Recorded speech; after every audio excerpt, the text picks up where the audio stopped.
मरीज है रमजान के दिनों में या सफर पर है, सफर से मुराद 2-4 किलोमीटर का सफर नहीं है, बल्कि वो जिसको सफर शरियन सफर कहा जाता है 40-45 किलोमीटर का सफर हो, फ़इद्दतुम मिन अय्यामिन उखर, तो उसको ये इजाज़त है अल्लाह की तरफ से कि वो चाहे तो इन दिनों में रोज़ा छोड़ करके बाद के दिनों में क़ज़ा कर ले रोज़ा, मर्द हो या औरत। वलल्लज़ीना युतीक़ूनहु, और वो लोग जो रोज़े की ताकत ही नहीं रखते हैं, बुढ़ापे की वजह से, लंबी उम्र होने की वजह से, या बीमारी मुसलसल है बुढ़ापे में, वापस उनके जवान होने की और सेहतमंद होने की उम्मीद नहीं की जाती है, उसके लिए हुक्म दिया फ़िदियतु ताआम मिस्कीन, फिदिया है उसके ऊपर एक मिस्कीन का खाना खिलाना है एक रोजे के बदले। एक रोजे के बदले एक मिस्कीन को खाना खिलाते रहे वो लोग जो रोजे की ताकत ही नहीं रखते हो और मुस्तकबिल में सेहतमंद होने की उम्मीद ना हो। जवान आदमी है, मरीज है वो, या सफर में है, मर्द हो या औरत, उसके लिए छूट है कि वो रोजा न रखे, बाद के दिनों में कज़ा कर सकता है।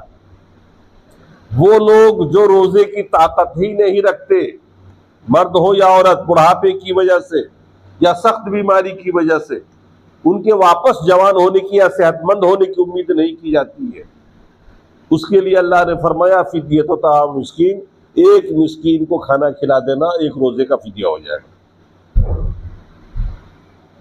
फमन ततव्वा खैरन फहुव खैरुन लहू, इसके बावजूद भी अगर कोई रोजा रखे सफर में या बीमारी की हालत में, तो ये उसके लिए बेहतर, अगर वो सलाहियत रखता हो तो रख ले, क्योंकि रोजे का बदल तो दर हकीकत कुछ है ही नहीं। लेकिन अगर मजबूरी है, उसके लिए परेशानी है, तो बाद में रखें। ये भी आपने सुन लिया कि जो ताकत नहीं रखते हो, उसका मतलब साफ जाहिर है कि वो जवान होने की सलाहियत न रखते हो, ज्यादा सेहतमंद होने की उम्मीद न रखते हो। इसी पर कयास किया जाएगा उन औरतों को भी जो हालत हमल में हो और जिन्हें खतरा हो कि बच्चा कमजोर हो जाएगा, तो हालत हमल में भी वो कज़ा कर सकती हैं। चाहे तो रोजा न रखें, बाद के दिनों में रख लें, वो वज़े हमल के बाद, या वो औरतें जो निफास की हालत में होती हैं, उनको यही हुक्म होता है, जो हैज़ की हालत में उनके लिए यही हुक्म है कि रोजा छोड़ दें, बाद में कज़ा करें। तो बिल्कुल ये मजबूरी भी है। कोई औरत दूध पिला रही है बच्चे को और मुद्दत रज़ाअत के अंदर उसे ये लगे कि अगर मैं रोजा रखूंगी तो बच्चे को दूध नहीं मिलेगा, या दूध कम हो ही जाता है, जाहिर सी बात, अगर खाना पीना बंद हो जाए तो बच्चे पे असर पड़ेगा, उसकी सेहत पे, तो वो भी चाहे तो कज़ा कर सकती है। यानी रमजान के रोजे रमजान में न रख करके फिर बाद के दिनों में वो रख सकती। तो अल्लाह तबारक व तआला ने हमारी मजबूरियों का खास ख्याल रखा हुआ है। हमारी मजबूरियों का तमाम जो पहलू है मजबूरी के, उनका खास ख्याल रखा हुआ है, और उसमें यह हमें हुक्म है कि हम बाद में रख सकते हैं। वअन तसूमू खैरुल लकुम इन कुंतुम तालमून, अगर तुम रोजा रख लो रमजान के दिनों में तो तुम्हारे लिए बेहतर है। शहर रमजान अल्लज़ी उनज़िला फ़ीहिल कुरान, आपको जानना चाहिए कि रमजान का महीना ये बाबरकत महीना है जिसमें कुरान को उतारा गया। ये मामूली महीना नहीं है, ये महीना कुरान का है।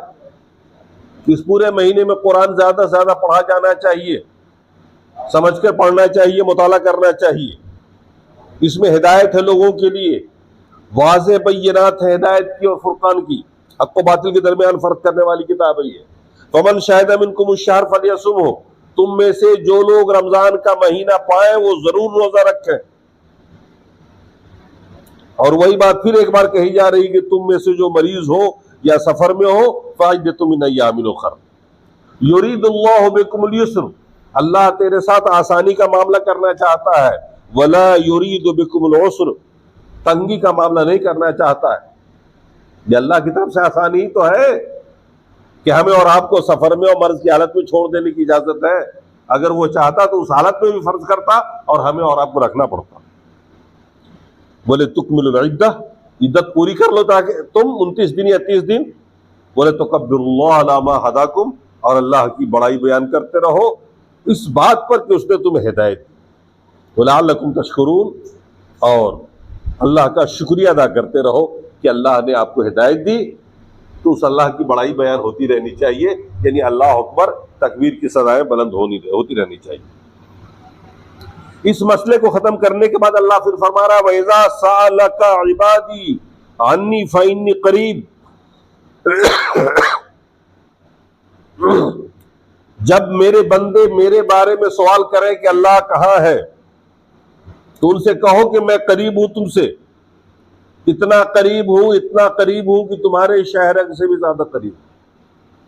उजीब दावत दाई इज़ा दान, पुकारने वाले की पुकार को मैं सुनता भी हूं और उसे कबूल भी करता हूं। फलियस्तजीबू ली, तो जब भी वो पुकारे मुसीबतों में कहीं भी, तो मुझे पुकारे, मुझे किसी वास्ते की जरूरत नहीं है। ये दरअसल उन लोगों का जवाब है जो लोग कहते हैं ना अक्सर कि छत पे जाने के लिए सीढ़ी का वसीला लेना पड़ता है, थानेदार तक पहुंचने के लिए उसके चमचों पुलिस वगैरह का वसीला लेना पड़ता है, और बादशाह तक पहुंचने के लिए वज़रा का वसीला लेना पड़ता है। अल्लाह ने फरमाया कि मेरे बंदे जहां कहीं भी मुझको पुकारते मैं उससे करीब हूं। मैं बादशाह की तरह गूंगा बहरा नहीं हूं, लाइल्म नहीं हूं तुम्हारे मसाइल से। बादशाह तुम्हारे मसाइल से लाइल्म है, इसीलिए वहां पर तुम्हारी बात पहुंचानी पड़ती है, थाने वाले को सिफारिश करनी पड़ती है, क्योंकि वो लालची है, रिश्वत लेता है। छत पे जाने के लिए सीढ़ी जरूर चाहिए क्योंकि छत वाकई दूर है। अल्लाह तो बिल्कुल करीब है आपसे। अल्लाह को किसी सहारे और किसी वसीले की जरूरत नहीं है। जब हो जहां कहीं भी हो, आप जहां से पुकारेंगे अल्लाह आपकी पुकार को भी सुनता है और आपकी दुआ को भी कबूल करता है। वो बस ये है कि आप दिल से पुकारें, जब भी पुकारें रब को पुकारें, मुश्किलात हो परेशानी हो, रब के अलावा किसी को मदद के लिए ना पुकारें। वो मदद उन हालात में जिन हालात में अल्लाह के अलावा कोई मदद कर ही नहीं सकता है। रही बाकी दुनिया की परेशानियां है, पानी पीना है, खाना खाना है, तो ये तो कोई शिर्क नहीं है।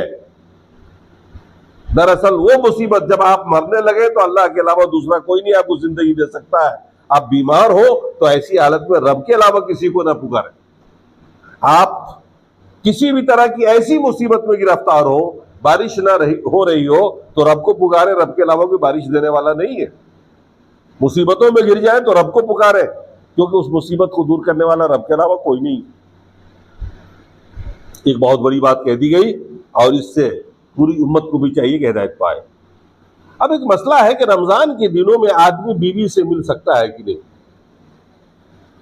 शुरू में यह कानून आया था कि रमजान के दिनों में शौहर अपने बीवी से नहीं मिल सकता। अब पूरा महीना बर्दाश्त करना तो बड़ा मुश्किल काम था।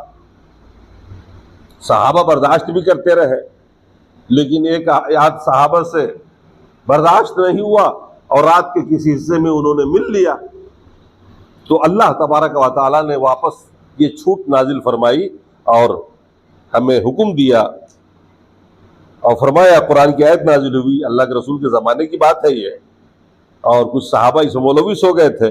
फिर अल्लाह के रसूल के पास आया, कहने लगे अल्लाह के रसूल मैं तो बर्बाद हो गया, मैं तो हिलाक हो गया और आज मैं सब्र नहीं कर सका, कंट्रोल नहीं कर सका और मैंने मिल लिया। अल्लाह के रसूल दुआ कीजिए मेरे लिए मग़फ़िरत की, ये गलती हमसे हो गई। तो सहाबा थे ना, वो बिल्कुल जब कभी उनको लगता कि मैंने कोई गुनाह कर लिया तो खुद भी दुआ मग़फ़िरत करते और अल्लाह के रसूल के पास आते और अल्लाह के रसूल से कहते दुआ फरमाइए। आयत नाज़िल हो गई, उहिल्ल लकुम लैलतुस्सियामी रफ़्स, ऐ मोमिनो अब तुम्हारे लिए हलाल कर दिया गया है रमजान की रातों में अपनी बीवी से कुर्बत करना। यानी ये छूट मिल गई कि मर्द मतलब दिन में तो नहीं मिल सकते रोजे की हालत में, मगर रातों को अपनी बीवियों से कुर्बत कर सकते हैं। उहिल्ल लकुम लैलतुस्सियामी रफ़्स इला निसाइकुम, अपनी बीवियों से रात रमजान के रातों में मिलना तुम्हारे लिए जायज करार दे दिया गया। हुन्ना लिबासुल लकुम व अंतुम लिबासुल लहुन्ना, तुम उनके लिए लिबास हो, वो तुम्हारे लिए लिबास। शौहर बीवी एक दूसरे के लिए लिबास होते हैं। जो शौहर लिबास का किरदार न निभा पाए और जो बीवी लिबास न बन सके अपने शौहर के लिए, वो बीवी और शौहर कहलाने के लायक नहीं। मतलब लिबास वो होता है जो आपके जिस्म के अयूब को भी छुपा के रखता है, जाड़े गर्मी से भी आपको बचाता है।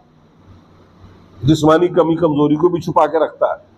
इसी तरह से बीवी जो होती है शौहर के लिए एक पर्दे का बाइस होती है। शौहर की कमी कमजोरी, घर की कमी कमजोरी को बाहर न बयान करे, और शौहर अपनी बीवी की कमी कमजोरी को दूसरे मर्दों के सामने बयान न करे। प्राइवेट बातों को प्राइवेट ही रखे। ये एक दूसरे के राजदार है, और उन राजों को खोलना बाहर आकर के ये बड़ी खयानत है, बड़ी बेईमानी है और बड़ा गुनाह है। हुन्ना लिबासुल लकुम व अंतुम लिबासुल लहुन्ना अलिमल्लाहु अन्नकुम कुंतुम तख्तानून अनफुसकुम। ये रोजे की इजाजत क्यों मिली? अल्लाह ने फरमाया कि आलिम अल्लाह, अल्लाह को इल्म हो गया है कि तुम लोग अपने नफ्सों के साथ खयानत करते हो। मतलब ये कि रात में चुपके से मिल लेते हो, ये अल्लाह को इल्म हो गया। फताब अलैकुम, अल्लाह ने तुम्हारी तौबा कबूल कर ली। व आफा अन्कुम, माफ कर दिया तुमको। लेकिन अब तुमको इजाजत है, फलआन बाशिरूहुन्ना, अब तुम मुबाशरत कर सकते हो। वब्तगू मा कतबल्लाहु लकुम, और उस रोजी को तलाश करो हम बिस्तरी के जरिए जो अल्लाह ने तेरी किस्मत में लिख रखा है। यानी तलब औलाद के लिए असलन हम बिस्तरी होती है, मकसूद तलब औलाद हुआ करता है। और इसके अलावा जो मकासद लोग हासिल करते हैं वो ज़िमनी है, वरना मुबाशरत का असल मकसद शरीयत ने बयान किया कि तलब औलाद है, और यही मकसद असली निकाह का है। आदमी जो शादी करता है या निकाह जो करता है तो उसमें मेन मकसद तलब औलाद है, यानी औलाद पैदा करना, अफजाइश नस्ल करना, इंसानियत की तामीर, एक ऐसे खानदान, एक ऐसे कुंबे की बुनियाद डालना जो आपके बुढ़ापे पे आपकी हिफाजत करे।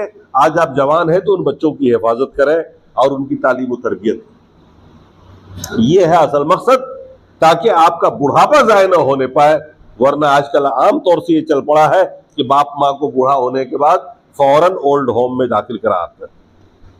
उस माँ और बाप के ऊपर क्या बीतती होगी जिस माँ बाप ने पूरी जिंदगी लगनशीलता के साथ अपने बेटे के लिए दौलत जमा किया, मकान बनवाया, सब कुछ करवाया, और आज वो वक्त आता है, अक्सर सुनने में आता है और बड़े लोगों का सुनने में आता है खास तौर से, कि इनके बच्चे, इनकी बहुएं इनको उठा के ले जाकर ओल्ड होम में दाखिल करा देती, बूढ़ा बुढ़िया दोनों।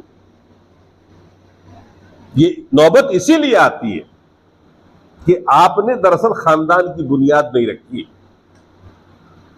इस्लाम के उसूलों के मुताबिक आदमी अगर बुनियाद रखता है तो ये हालात पेश नहीं आएंगे, आपसी मुरव्वत, आपसी उखुवत बनी रहती है। फिर अल्लाह ने फरमाया कि रोजे को कहां तक पूरा करना है? कुलू वशरबू हत्ता यतबय्यन लकुमुल खैतुल अबयस मिनल खैतिल अस्वद मिनल फज्र। खाओ पियो यहां तक के जाहिर हो जाए तुम्हारे लिए सफेद धागा काले धागे से फजर को। अब काला धागा और सफेद धागा दोनों में जब इम्तियाज हो जाए तो समझ लीजिए कि जब इम्तियाज हो जाए तो रोजे का टाइम खत्म है, दिन हो गया।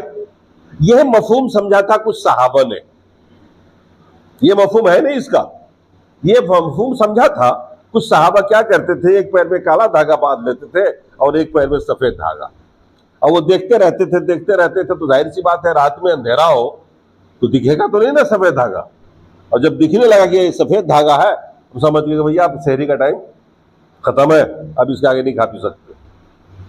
लफ्ज में यही कहा गया है। मुराद क्या है कि सुबह सादिक, फजर के टाइम एक सुबह होती है सादिक, एक होती है उससे पहले काजिब। सुबह होने से पहले एक बार रात को फिर सुबह होती है, पहले होती है, और उसके बाद फिर अंधेरा छा जाता है। एक बार अगर आप जाग के देखेंगे तो एक टाइम लगेगा आपको 3 बजे के लगभग सुबह हो गई है, हो रही है, रोशनी फैल जाती है पूरा, और देखेंगे आधा घंटे 20 मिनट के बाद देखेंगे फिर अंधेरा हो जाएगा। यह कहलाता है सुबह काजिब। ये रात है, दिन नहीं है।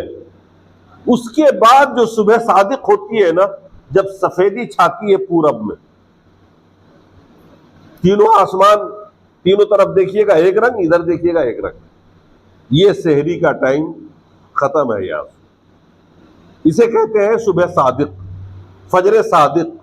तो अल्लाह ने उसी तरफ इशारा किया, काला धागा सफेद धागा से कि धागा बांधने की जरूरत नहीं है, बल्कि ये देखना है कि सुबह सादिक तुलू हो जाए तो आपका इफ्तार का टाइम खत्म हो गया। सुम्मती मुझसे अमल, और फिर तुम रोजा तुम्हारा वहां से शुरू होगा और रात तक तुम रोजे को पूरा करो। वला तुबाशिरुहुन्ना व अंतुम आकिफून फिल मस्जिद, अगर तुम एतकाफ करो, मस्जिद में ठहरे रहो, एतकाफ होता है ना, उन दिनों में बीवी से मुबाशरत नहीं कर सकते। ठीक है, जो नहीं है वो कर सकते हैं, लेकिन जब मस्जिद में एतकाफ करने के लिए बैठ जाते हैं तो फिर इन हालात में नहीं कि चुपके से घर जा करके आ गए, नहीं, ये जायज नहीं। तिल्का हुदूदुल्लाह, ये सब अल्लाह की हुदूद है, कवानीन है। फला तक़रबूहा, लिहाजा इन हुदूद को कभी पार मत करना। कज़ालिका युबय्यिनुल्लाहु आयातिही, अल्लाह ताला अपनी आयतों को इसी तरह से खोल कर बयान करता है लोगों के सामने, लअल्लहुम यत्तक़ून, ताकि लोग मुत्तकी बन जाए। वला ताकुलू अमवालकुम बैनकुम बिल बातिल, और बुरे और बातिल तरीके से आपस में एक दूसरे का माल मत खाओ। एक दूसरे का माल खाना बातिल तरीके पर, ठगैती से, कमीशन के तौर पर, आपस में भाई भाई के साथ आज दलाली हो रहा है, कमीशन हो रहा है, अल्लाह ने फरमाया हराम है। ला ताकुलू अमवालकुम बैनकुम बिल बातिल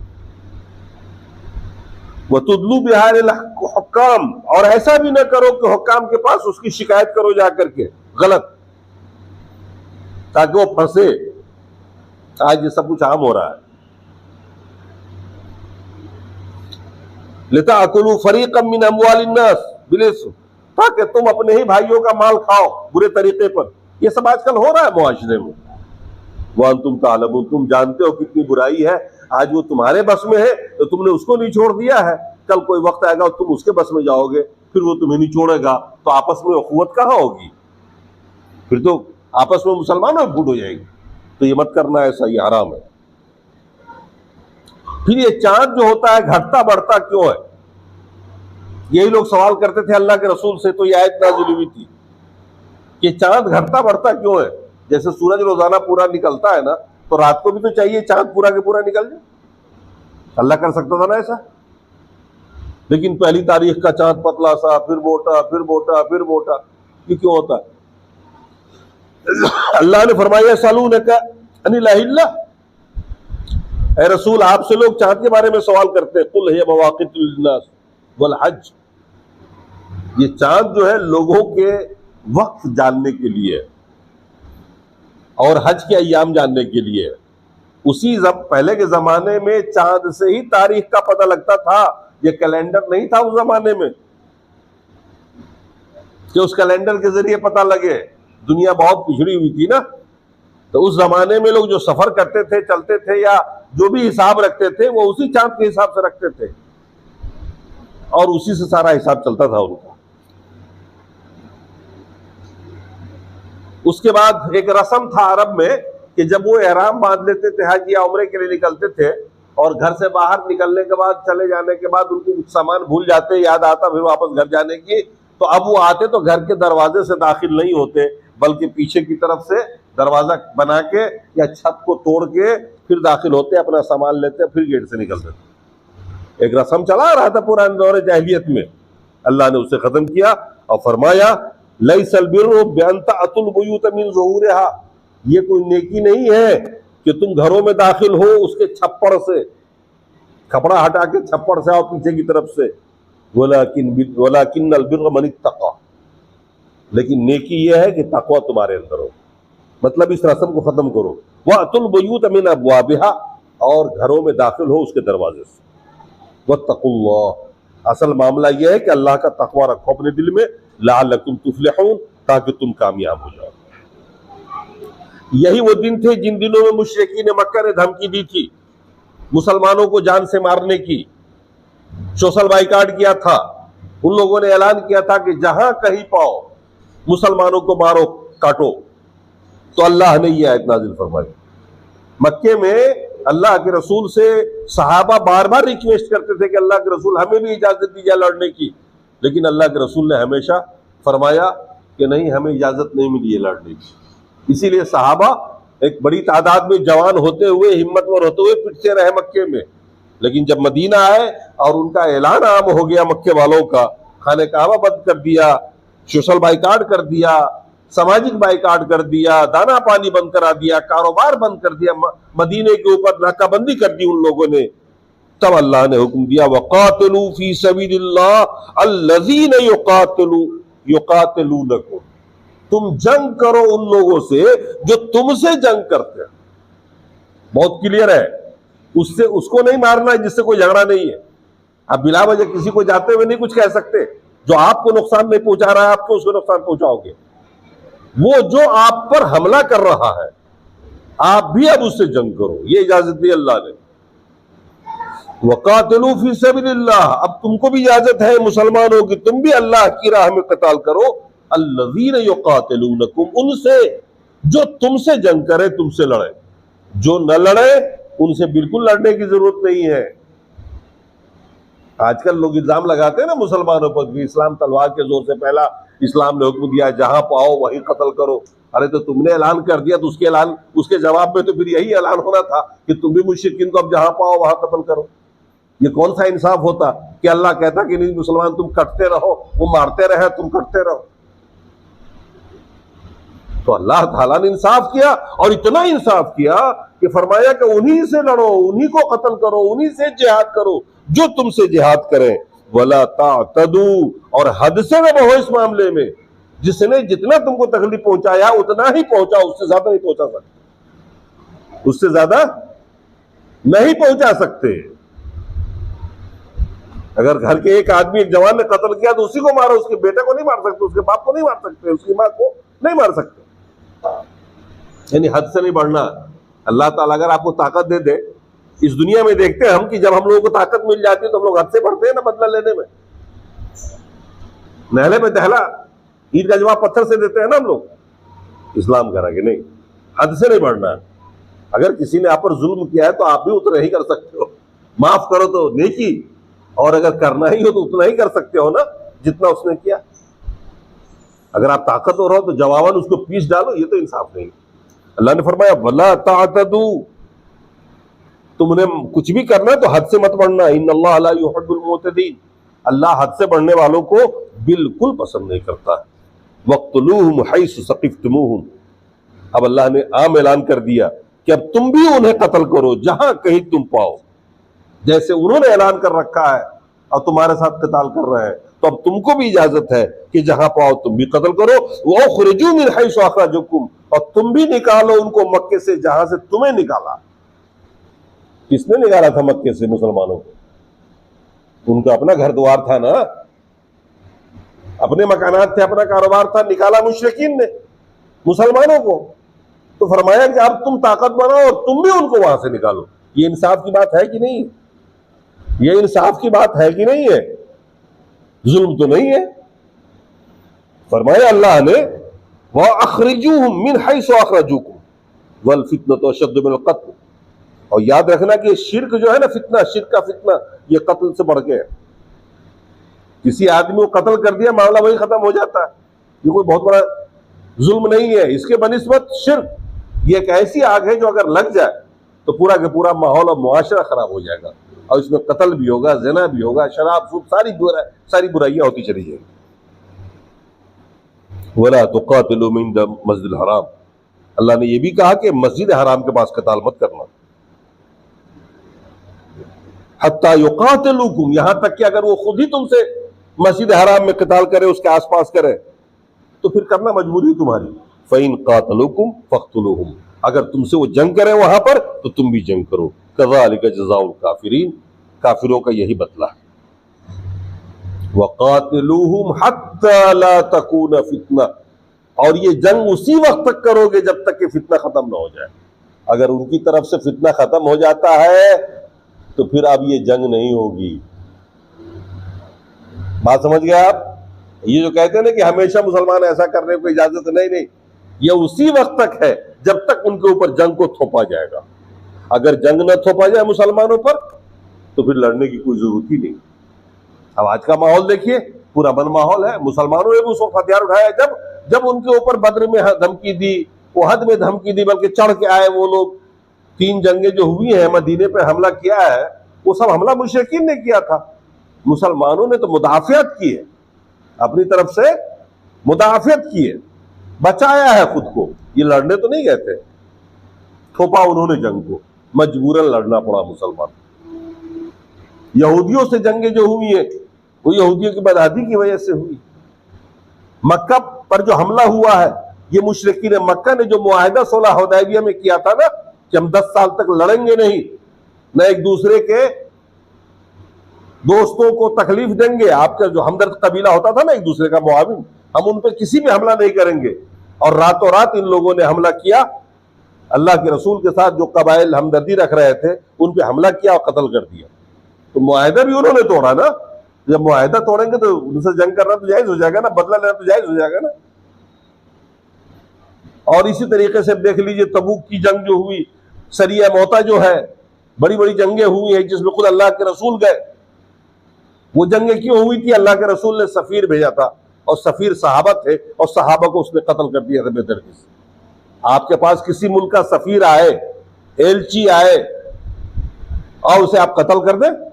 मान लीजिए अमेरिका का कोई सफीर हिंदुस्तान आता है और वो ऐसी शर्तें लाके रखता है जो यहाँ की हुकूमत को नापसंद है, तब भी हुकूमत के लिए वाजिब है कि उसको वापस कर दे, इज्जत के साथ भेज दे, या उसे पकड़ के कत्ल कर देगा। अगर वो कत्ल करेगा तो सीधे मुल्क पर हमला करने के बराबर है, और उसके बाद वो जंग करना जायज हो जाता है। ये पूरी दुनिया का कानून। तो इस्लाम ने कभी हमला नहीं किया, दिफा किया। आखिर में बस एक बात, बहुत कीमती बात, अल्लाह ने फरमाया वअनफिकू फी सबीलिल्लाह वला तुल्कू बिअयदीकुम इला तहलुका। अल्लाह की राह में खर्च करते रहो और अपने आप को हिलाकत में न डालो। क्या मतलब है इसका? हम खर्च नहीं करेंगे तो हिलाक हो जाएंगे। मतलब इस आयत का यह है कि दीन की दावतों तबलीग पर, दीन की दावतों तबलीग पर खर्च करते रहो। अगर ऐसा नहीं करते हो तो फिर तुम्हारे बच्चों को तौहीद पर कायम रहने की गारंटी नहीं होगी। फिर वो लोग मुश्रिक बना डालेंगे, शिर्क को बिदअत फैला देंगे आपके घर में, आपके मुआशरे में आकर के, और इस तरीके से आपकी पूरी नस्ल बर्बाद हो जाएगी। आप जिस दीन पर कायम हैं, आप चाहेंगे ना कि आपके बच्चे भी इसी दीन पर रहें? वो भी तो आपके लिए दुआ खैर करे, सदका जारिया बने, हमारी नस्लें तौहीद पर कायम हो। ये कैसे होंगे? जब दीन की बातों में, दीन के प्रचार प्रसार में, दावतों तबलीग में आप खर्च करते रहे। अगर ऐसा नहीं करेंगे तो दूसरा मुआशरा गालिब आ जाएगा, मुशरिकों का मुआशरा गालिब आएगा, बिदअतियों का आएगा, और फिर वो आपके बच्चे को मुशरिक को बिदअती बना देगा। और ये देखा गया है, हमारे कई अहले हदीस की बस्तियां हैं जो आज बिदअत में मुलव्विस है। यही आपके सीतामढ़ी जिले में, क्योंकि लोगों ने राब्ता खत्म कर दिया, जाना छोड़ दिया, और आज फिर वहां कोशिश की जा रही है कि साहब यहाँ दावती प्रोग्राम होते रहे, लोग सुनेंगे तब न हिदायत पाएंगे। अरे तो पूरा के पूरा गांव तुम्हारा अहले तौहीद का था, तुम्हारी मस्जिद थी, और आज तुमने बेतवज्जोही बरती और सब चला गया, और आज आप वापस कोशिश कर रहे हो, आप संघर्ष कर रहे हो। इसलिए अल्लाह ने फरमाया इस राह में खर्च करने के लिए, ये उस खर्चे की बात नहीं हो रही है। अल्लाह ने फरमाया वअनफिकू फी सबीलिल्लाह, अल्लाह की राह में खर्च करते रहो, प्रोग्राम पर, दावत पर, उलमा को आना जाना, बुलाना, हर तरीके से घरों में पैगाम पहुंचाना, लोगों को बिठा के सुनाना, खाना खिलाना, जैसे प्रोग्राम मैनेज हो सकता हो उसे करना। इसी से जोड़ा वाला तुल्कू बिअयदीकुम इला तहलुका, अपनी नस्लों को हिलाकत में मत डालो। कहा तो गया डायरेक्ट अपने आप को हिलाक मत करो, मुराद यह है कि नस्लों को हिलाकत में मत डालो। तुम तौहीद पर हो, रहोगे, मर जाओगे तौहीद पर, तुम्हारे बच्चे मुश्रिक को बिदअती हो जाएंगे। वहसिनू, और उन पर एहसान करो, खुलूस के साथ इस काम करो। इन्नल्लाह युहिब्बुल मुहसिनीन, अल्लाह मुखलिसों को पसंद करता है। तो ये बड़ी बात थी। हम सब लोगों को चाहिए कि ऐसे मामले जहां कहीं भी आए, उलमा को बुलाए या घरों में दावत तबलीग के लिए महफिल रखें, महफिल मुनक्किद करें और तौहीद की बात करते रहें, ताकि आपकी नस्ल मुवाहिद बन जाए। अल्लाह ताला हमारी और आपकी खिदमत को भी फरमाए।